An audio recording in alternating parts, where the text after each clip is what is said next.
শ্রীকৃষ্ণ অন্তর্যামী, তিনি জানেন, তিনি তো সবসময় ভক্তকে বড় করতেই চান।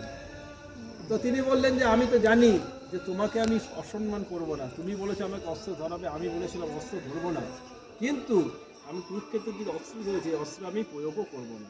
কি করলেন না, ওই রথের চাকা শ্রীকৃষ্ণ ভগবান কুরুক্ষেত্রের যুদ্ধ থেকে অনন্ত দূরে পাঠালেন, সেটা করলো আমাদের পশ্চিমবাংলায় গিয়ে পড়ল বীরভূমের একচক্র গ্রামে, যেখানে আমার নিত্যানন্দ মহাপ্রভু জন্মস্থান। তো বিশ্বদেব যখন এই সরস্বতীয় সহিত, তখন বলছে আমার তৃষ্ণা নিবারণের জন্য একটু কেউ জল দাও। দুর্যোধন স্বর্ণের পাত্রে সুন্দর জল আনলেন, পানি আনলেন, কিন্তু বিশ্বদেব বলছে তোমার জল আমি গ্রহণ করবো না।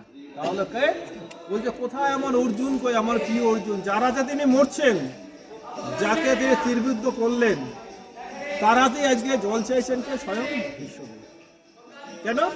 কারণ বলছে আমি ভক্তের জল চাই, আমি অহংকারের জল দিয়ে তৃষ্ণা নিবারণ করবো না। তখন অর্জুন কি করলেন? বান মারলেন এইখানটায়, ঠিক এই জায়গায় অর্জুন বান মারলেন, তীরবিদ্ধ করলেন। এখান থেকে উৎপত্তি হলো কি? গঙ্গায়। সেই গঙ্গার জল কোথায় পড়লো? বিশ্বদেবের মুখে। এই হচ্ছে সেই বান গঙ্গা।